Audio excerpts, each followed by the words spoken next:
بسم الله الرحمن الرحیم. پرون موږ تاسې هغه هم وویلې انډنټ مو وویلې انکریز او ډیکریز که چېرته غواړو چې یو پاراګراف لږ مخکې شروع شي، مثلا یو فایل دی کوچ په نوم لرو، په دې کې زه غواړم چې دغه پاراګراف لږ مخکې شروع شي، کرسر پکې ږدو وینئ له دې خوا نه فاصله زیاتوای شو او بیرته یې کموای شو. بل مو بولیټس وویلې چې ورسره نښانونه ورکوو، چې کله د یو شي اجزاوې لیکو نو دا کلیکوو نښانونه ورسره راځي، تر څنګ موږ که بټن یې کلیک کوو کوای شو ورسره شمارې او دا شیان هم راولو. او دې ځای نه هم لاین سپیسینګ ویلی و چې د لاینو ترمنځ فاصله زیاته شي او که کمه شي. دا وینې پرونی درس و. بیا راځو پاراګراف ته. پاراګراف څه ته وایي؟ همیشه ګوره چې موږ په ورډ پروسیسر پروګرامو کې لکه ورډ پیډ او ورډ په دو کې چې موږ خط لیکو، زه چې دا جمله لیکم تر څو زه انټر ونه وهم چې هر څومره خط لیکم دې ته یو پاراګراف وایي. مثلا کله دې ځای نه شروع شي ان ته صفحې تر اخره چې انټر نه وهمه معلومات هم داسې لیکمه، اوس چې دا کله یو لاین پوره شي دویم لاین ته خپله ځي. مثلا زه لیکم چې بریا انسټیټیوټ اف انفارمیشن که نه ټیکنالوژي، چې یو لاین پوره شي بل لاین ته خپله ځي، یعنې د انټر ضرورت هېڅ شته نه، خپله دویم لاین ته ځي. نو چې کله موږ خط لیکو انټر ونه وهو هر څومره خط چې ولیکل شو دې ته یو پاراګراف وایي. نو بیا کله چې تغییرات پکې راولي، اوس دا پاراګراف ته زه دې کې کرسر کړم چې تغییرات پکې راولم، نو د دې ضرورت بیا نه وي چې زه ټول پاراګراف سلیکټ کړم، فقط کرسر پکې کړئ. کرسر چې د کېښو پاراګراف کې سیټینګ تغییرات راځي. مثلا زه الاینمنټ چینجوم، ګوره د ټول پاراګراف چینجېږي، یا مثلا لاین سپیسینګ یې زیاتوم د ټول پاراګراف چینجېږي. نو ضرورت بیا نشته چې موږ ټول پاراګراف سلیکټ کړو، فقط کرسر پکې کړو. نو دلته بعضې نور تغییرات هم د پاراګراف شته. اوس مثلا ما دې کې کرسر ایښی، زه دا کلیک کوم، ګوره دلته بیا راځي انډیټیشن.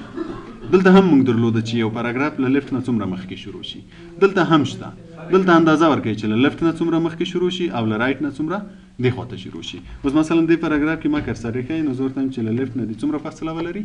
1 انچ فاصله دې ولري. اوکې که وینې له نور نه 1 انچ رامخکې کېږي، دې ته وینې انډیټیشن وایي. له دې ځای نه هم کولی شو چې بیرته یې کم او زیات کړو، او دلته هم کولی شو چې تعداد ورکړو. له رایټ نه څومره وي له دې بل طرف نه، فعلا چې لیکو د دواړو طرفونه کېږي. فرست لاین که غواړې چې صرف د اول لاین یې لږ مخکې شروع شي، د دې پاراګراف صرف اول لاین مخکې شروع شي. بعضې وختونه موږ غواړو چې د اول لاین لږ مخکې وي که نه. اوس مثلا وایم چې د دغه پاراګراف اول لاین دې هم لږ مخکې شي، نو بیا صرف دغه اول لاین به نظر نورو لاینو ته لږ مخکې وي. او بل پکې ده لاین سپیسینګ، دلته مو ویلې دا او دا یو شی ده که غواړې چې لږ لاین سپیسینګ ورته ورکړي. او بل پکې ده الاینمنټ، دا الاینمنټ او دا الاینمنټ یو شی ده. صرف دغه ځای کې یو جسټیفای ده چې تر اوسه مو نه ده ویلی، دلته هم شته جسټیفای، دلته هم شته. جسټیفای بیا څه کار کوي؟ که چېرته زموږ پاراګراف لږ زیات وي، اوس دا یو پاراګراف ته انټر پکې نه وهمه، لږ به یې زیات کړمه. له دې خوا که وګورئ ټول لاینونه له یو ځای نه شروع دي، داسې منظم ښکاري، له یو ځای نه شروع دي. خو دلته یو لاین دلته ده، بل دلته ختم ده، بل دلته. دلته ولې غیر منظم ده؟ په دې خاطر غیر منظم ده چې دغه لغت چې اوس دلته لیکل شوی انفارمیشن، دا لغت ګوره دلته مکمل نه ځایږي. موږ تاسې مارجن ورکړی چې 1 انچ د مارجنز وي، نو تر دغه ځای پورې چې زیات راشي نو تر دغه ځای راځي، نور نشي ځایېدی که نه. نو بیا که چېرته 2 تورې دلته ولیکي نور یې دلته ولیکي، خو لغات نیمایي کېږي، مفهوم له لاسه ورکوي. نو دی مجبوره ده چې ټول لغات لاندې راولي. په دې خاطر دا طرف یې ټول یو ځای برابر وي، ترتیب یې برابر وي، خو د دې طرف بیا برابر نه وي. خو که کله غواړې چې برابر دي شي، لکه دا چې دا هم همداسې شي، نو بیا به پاراګراف کې کرسر ږدئ، جسټیفای به کلیک کوئ. جسټیفای د دې لغاتو ترمنځ فاصله لږ زیاتوي، دا طرف هم برابروي او دا طرف هم برابروي، دې ته جسټیفای وایي. په دې ځای کې هم شته، که غواړئ چې کله جسټیفای کړئ له دې ځای نه هم جسټیفای کولی شئ. پوه شوئ په دې باندې؟ بل عکس مو پرون هم وویلې، که چېرته غواړو چې عکس راولو پکچر کلیک کوو، هر چېرته چې مو عکسونه وي په کمپیوټر کې یو عکس رااخلو، عکس دلته راځي. که بیرته ډیلیټوئ کلیک یې کړه، ډیلیټ بټن ووهه، له دغه کونجونه یې وړکی غټولی هم شو. له دې ځای نه مثلا صرف داسې وړکی کوي، له دې ځای نه دې خواته وړکی کوي، له کونج نه دو طرفه همداسې غټېږي، همداسې غټېږي. دا عکس شو. بل د پکې پینټ ډراونګ، دا که چېرته غواړې چې یو شکل رسم کې د پینټ پروګرام را خلاص شي دلته. اوس مثلا زه غواړم چې دغه ځای کې یو رسم جوړ کړم. رسم به په کوم پروګرام کې جوړو؟ هغه په پینټ پروګرام کې جوړیږي. نو بیا هر ځای کې چې د کرسر کېښو بیا به دا کلیک کوئ، دا رسم تا ته همالته د پینټ پروګرام خلاصوي. اوس چې کله دلته زه یو شی رسم کړم، مثلا دا یو شکل د ما رسم کړم، رنګ به هم لږ ورکړو، دا چې کله دا کلوزوي دا رسم چېرته راځي؟ دلته راځي. دلته بیا عکس غوندې ښکاري، چې کلیک کوئ بیا عکس غوندې. که دې دوباره تغییرات راوستل بیا په دې کې ډبل کلیک کوئ، چې کله دې ډبل کلیک وکړو بیرته هماغه پینټ پروګرام راځي. بیا چې دې تغییرات راوستل، اوس مثلا دلته مې لږ نور تغییرات هم راوستل، چې کله یې کلوز کړم هغه ورسره راځي. دې ته پینټ ډرایوینګ وایي. که ډیلیټوي کلیک که ډیلیټ بشي. بل د ډیټ اینډ ټایم که غواړې چې تاریخ ولیکل شي د کومې ورځې د نن ورځې هر چېرته چې غواړې همالته کلیک که ډیټ اینډ ټایم کلیک. اوس ګوره نن تاریخ څو ده 28 د 12مې میاشتې د 2019. ګوره دا هم ټول همغه دي د 12مې میاشتې 28 تاریخ. دلته صرف اقسام دي چې هر یو د خوښېدو همغه کلیک که اوکې که همغه هلته راځي. دته ډیټ اینډ ټایم وایي. بل د آبجیکټ انسرټ آبجیکټ. انسرټ په معنا د ورچولو ده. انسرټ معنا ورچول. اوس دغه ځای ته که مو پام شي ګوره دلته څه لیکل شوی ده انسرټ لیکل شوی ده. یعنې دلته چې موږ دا څه اپشنونه لرو دا ټول انسرټ دي. عکس ور اضافه کوي د رسم یو شی ور اضافه کوي ډیټ اینډ ټایم ور اضافه کوي که آبجیکټ ور اضافه کوي. او دلته بیا څه لیکل شوی وو پاراګراف. دغه اپشنونه ګوره ټول د پاراګراف وو چې پاراګراف الاینمنټ یې لیفټ شي رایټ شي فاصله یې زیاته شي کمه شي مینه دا پاراګراف. نو دا انسرټ ده. نو دلته بیا انسرټ آبجیکټ څه معنا. انسرټ آبجیکټ بیا که چیرته غواړئ اوس مثلا زه دغه ځای کې غواړم چې د یو بل پروګرام مثلا د اکسل نه یو شیټ راواخلم دلته یې واچوم. هر پروګرام چې زموږ په کمپیوټر کې انسټال ده که چیرته غواړم چې د هغو نه کوم شی په هغو کې جوړ کړم او دلته راشي بیا به آبجیکټ استفاده کوئ. دلته چې ګوره دا صرف او صرف کوم پروګرام خلاصوي پینټ پروګرام خلاصوي. خو په دې کې موږ هر پروګرام خلاصوای شو چې دا کلیک کړي. ګوره کوم پروګرامونه چې زموږ په کمپیوټر کې انسټال دي د ټولو نمونه دلته راځي. هر پروګرام چې زه غواړم هغه به کلیک کوم. مثلا زه فوټوشاپ غواړم فوټوشاپ به کلیک کوم او کلیک کوم وای په دغه ځای کې ماته فوټوشاپ خلاصیږي چې زه هر کار په هغه کې وکړم هغه شی دلته راځي لکه څنګه چې په پینټ کې وکړو. پوه شوې په دې باندې. اوس مثلا دلته زه کوم پروګرام خلاصوم فوټوشاپ خو هر پروګرام چې خلاصوي فوټوشاپ خلاصو شاید لږ وخت واخلي. فوټوشاپ خلاص کړم اوکې فوټوشاپ خلاصي کورل را بخلاص. اوس ګوره دلته تا ته کوم پروګرام خلاصوي کورل را بخلاصوي چې هلته دې هر شی رسم هر شی دې جوړ کړه رسم به دلته راځي. دته انسرټ آبجیکټ وایي. یعنې انسرټ آبجیکټ نه موږ کولی شو چې د هر پروګرام کې یو شی جوړ کړو او دلته یې راولو. فقط انسرټ آبجیکټ وکړئ. ښه دا به وخت واخلي. یعنې کورل را خلاص شوه چې زه اوس دې پروګرام کې هر څه جوړ کړم او دا بند کړم دا به راسم چېرته راځي هم د ورډ پیډ پروګرام ته به راځي. نو دې ته انسرټ آبجیکټ وایي چې د انسرټ آبجیکټ له لارې ته کولی شي چې هر پروګرام خلاص کړې او په هغه پروګرام کې چې بیا هر شی جوړ کړه دلته راځي. پوه شوې په دې. بل د فایند څه معنا پیدا کول. کله چې زه یو اپلیکیشن یا ډاکومنټ ولرم اوس دا یو اپلیکیشن ده زه په دې کې غواړم چې وګورم چې بریا چېرته لیکل شوی ده که نه ده لیکل شوی پسې ګرځم که نه. نو که چېرته هم داسې د سکرول بار له لارې ګورو شاید وخت واخلي. نو اسانه طریقه به فایند وي. فایند کلیک که فایند چې دې کلیک کړو دلته ګورې لیکلی فایند واټ څه شی غواړې چې پیدا یې کړې نو دلته به یې لیکې. مثلا زه وایم چې کوم لغت راته پیدا که بریا. فایند نیکسټ کلیک که ګوره دی خپل انتخاب. فایند نیکسټ که بیا کلیک کړم یعنې که چېرته بل لیکلی وي هغه هم راته پیدا کړه. خلاص چې څومره فایند نیکسټ وهې چې هر چېرته لیکلی وي ټول درته پیدا کوي تر څو خلاص شي. چې کله خلاص شي نو بیا دلته میسج درکوي چې سرچینګ فینیش شو. ګوره زه تر اخره لاړ شم فایند نیکسټ وي ډېر زیات دي. نه ورکفیټ کې تعداد نه معلومیږي نه د پروګرام کې تعداد نه معلومیږي. نو فایند نیکسټ چې څومره وهې چې هر څومره لیکلي وي ټول به درته پیدا کوي. دته فایند ویل کېږي. بل په دې ځای کې موږ میچ هول ورډ اونلی او میچ کیس لرو. اول به راشو میچ کیس ته. میچ کیس څه کار کوي که چېرته موږ لغات په وړو په غټ اې بي سي لیکلي وي. اوس مثلا دلته ما بریا په غټو حروفو لیکلی دا اشکال به ډیلیټ کړو او دلته مې هم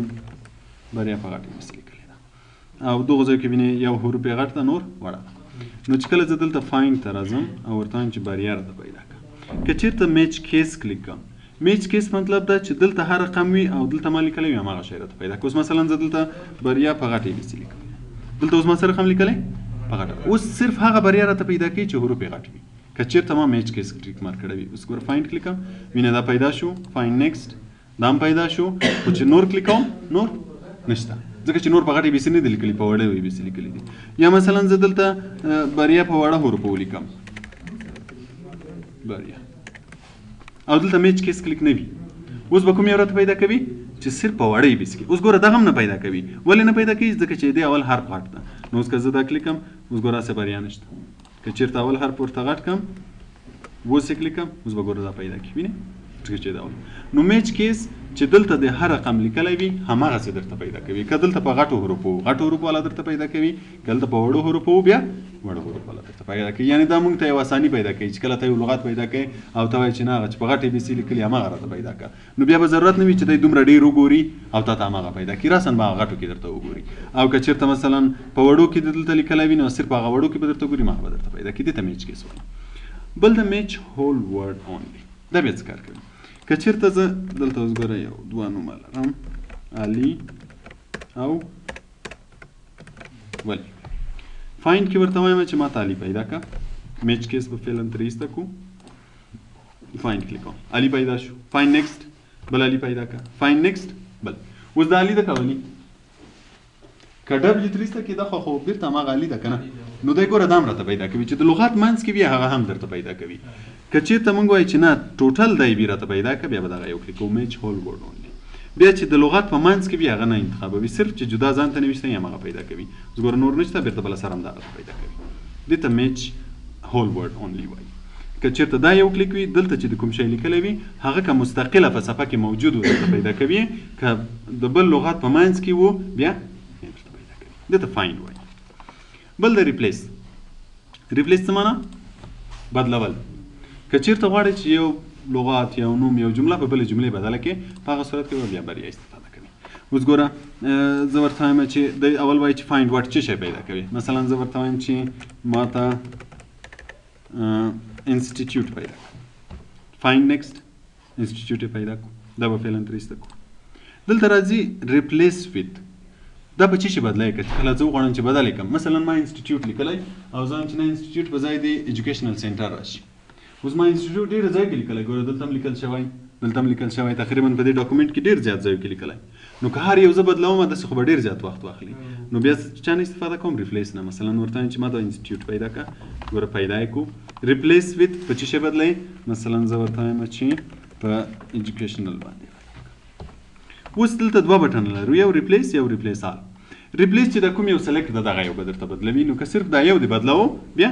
ریپلیس اوس ګوره زه ریپلیس کوم دا به راته بدل کړي بیا به راشي دا بل ته که دا هم بدلوم ریپلیس چې کوم یو سلیکټ وي هماغه یو بدلوي او که وایي چې د ډاکومنټ کې چې هر څه دي ټول په یو وارې بدل شي بیا ریپلیس آل چې کله ریپلیس آل کې ګوره دلته به درته وایي چې ورډ پیډ هیز فینیش سرچینګ د ډاکومنټ اوکې کې زه دا کلوز کوم چې چېرته بریا هغه انسټیټیوټ و اوس به د انسټیټیوټ په ځای چې لیکل شوي وي ایجوکیشنل وینې دې ته ریپلیس ویل کېږي او ریپلیس کې دغه اپشنونه بیرته همدغه کار کوي اوس مثلا زه ورته وایم چې ما ته کوم یو پیدا کړه بریا چې په غټ حروف لیکلي وي نو اوس فایند نیکسټ ګوره بریا چې په غټ حروف لیکلی ما هغه راته پیدا کړو په څه شی بدلوي هر شی چې دلته ورته لیکې په هماغه یو کوم یو درته بدلوي صرف هغه غټو حروفو والا واړه حروف والا بیا نه بدلوي دې ته ریپلیس ویل کېږي بل د سلیکټ آل چې دا څه چې خط وي شکلونه وي په دې ډاکومنټ کې چې هر څه وي ټول درته سلیکټوي نو چې کله ټول سلیکټ شو اوس چې هر تغیرات راولي په ټولو کې راځي مثلا زه غواړم چې فونټ سایز بدل کړم ګوره ټول به بدلېږي ټول به 14 شوی وي که غواړم چې رنګ چینج کړم اوس به د ټولو رنګ چینج شوی وي ګوره دې ته سلیکټ آل وایي د سلیکټ آل شارټکټ کنټرول بټن نیسي او ای وهې ټول سلیکټ کېږي اوس مثلا ډیلیټ بټن په کیبورډ کې وهم ټول بله منځه راشي کنټرول ای شارټکټ به چې کرسر باندې راشي هم به ولیکل شي ګوره کنټرول پلس په دې منیو پوه شوئ دې منیو کې اوس راځو بیرته دلته کلیپ بورډ ته کټ کاپي او پیسټ دا درې څه کار کوي اول راځو کاپي ته کاپي لکه له نوم نه چې ښکاري کاپي کول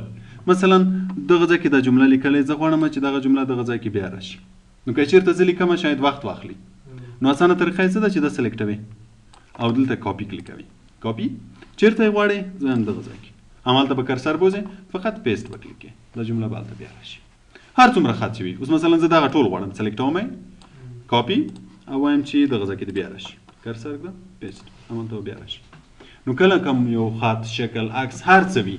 غوښتل چې کاپي یې کې فقط کلیک کړه کاپي کلیک او هر چېرته چې راوستو هلته پیسټ کلیک پوه شوې په دې باندې بل د کټ بیا څه کار کوي مثلا دغه جملې دلته لیکل شوي زه غواړم چې له دې ځای نه ختم شي او دغه ځای ته راشي له دې ځای نه ختم شي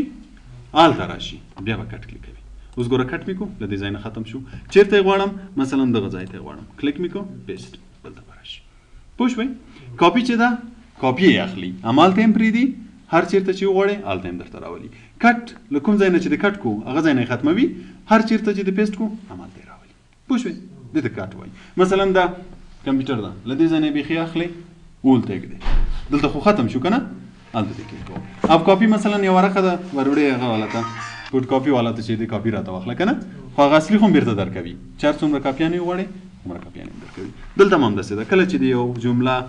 یا عکس وي شکل وي کاپي دې کو چې هر چېرته یې پیسټ کړې همالته هم راځي که یې 2 وارې پیسټ کړې 2 وارې پیسټ کېږي که یې 3 وارې پیسټ کړې چې هر څومره یې پیسټ کوي هغومره پیسټ کېږي او کوم چېرې کټ کړو هغه ځای نه به یې ختموي چې هر چېرته هم پیسټ کړو هلته به راځي شارټکټونه چې کله یو جمله کاپي کوئ سلیکټ یې کړه کنټرول سی ګوره دلته کرسر باندې کېږده شارټکټ به یې راشي کنټرول سی یو جمله سلیکټ اوس مثلا د علي ده کنټرول سی کاپی شو چیرته غواړئ مثلا دلته د پیسټ شارټکټ کنټرول وی اوس دلته غواړم کنټرول وی بیا غواړم کنټرول وی دلته لاندې بیا غواړم کنټرول وی یو شی چې د کاپی کو هر څومره واره پیسټولای شي بیا پیسټ او که چیرته کټوي اوس دا جمله زه کټ کوم سلیکټ دا کنټرول سی هغه کنټرول ایکس شارټکټ یې څه ده کنټرول ایکس کلیک یې کړه ګوره دلته کټ شو د پیسټ خو بیرته کنټرول وی د هر چیرته چې غواړم هلته کنټرول وی پوه شوئ کاپي کټ موږ همیشه بیا په شارټ کټ کوو له 2 ځایه نه کوو فقط یو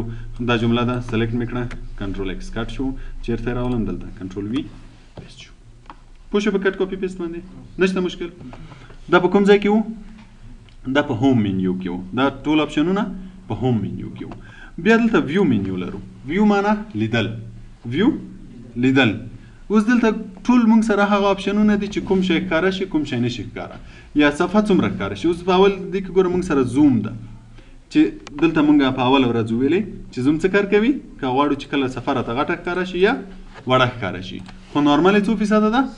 پرنټینګ به هم همیشه 100% دلته هم شته اوس مثلا زه غواړم چې زوم یې کړم لږ غټ راته ښکاره شي دا وینه صرف غټ ښکاره کوي بعضې وختونه بعضې خط لږ وړ لیکلی وي بعضې اشکال لږ واړه وي ته دې لپاره چې دقیق یې وګورئ لږ زوم کوئ چې لږ غټ درته ښکاره شي زوم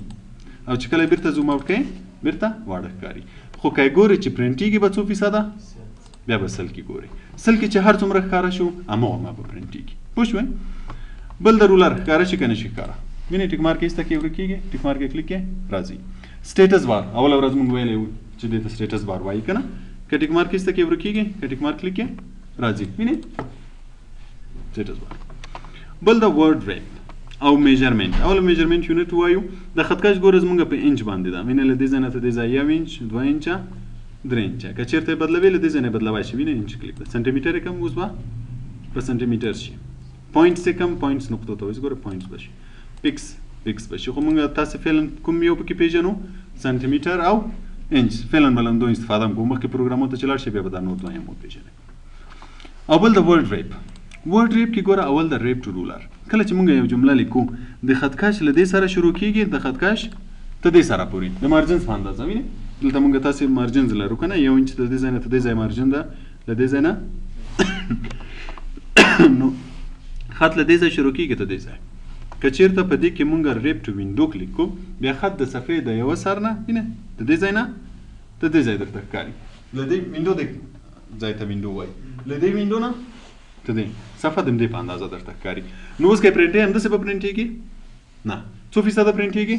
100% او بیا موږ تاسې دلته پرنټ پریویو پرون وویلې نو کله چې موږ پرنټو اول څه شی ګورو پرنټ پریویو ګورو پرنټ پریویو کې چې هر رقم راته وښوه پرنټېږي به هماغسې دا صرف له دې لپاره ده چې دلته تاته څه رقم ښکاره شي د کار د اسانۍ لپاره که کله غواړم چې ماته خط داسې ټول ښکاره شي په سکرین باندې غټ ښکاره شي نو زه کولی شم چې دلته په ویو کې ورته ووایم چې ریپ ټو وینډو او یا بیرته ریپ ټو رولر کوم چې د خط کش په اندازه راته ښکاره شي یا ورته وایم چې نو ریپ کې نو چې یو جمله څومره لیکې اوس مثلا دا جمله ده ګوره دلته سکرول ورسره پیدا شي چې څومره یې لیکې همغومره اوږدېږي وینئ ګوره همغومره اوږدېږي نو اوس که یې پرنټوي نو همداسې اوږده خو نه پرنټېږي که نه نو پرنټېدو لپاره به یې موږ تاسې چېرته بیا ګورو پرنټ پریویو کې 2یم لاین ته راغلی 3یم لاین ته راغلی دا ما درته ویلې چې ویو ده ویو معنا کتل چې دلته تاته څه رقم ښکاره شي نو هغه ستا زړه ده چې د خط کش په اندازه یې ګورې وینډو په اندازه یې ګورئ او که نور به کوئ خو زیات کوم یو نه استفاده کوو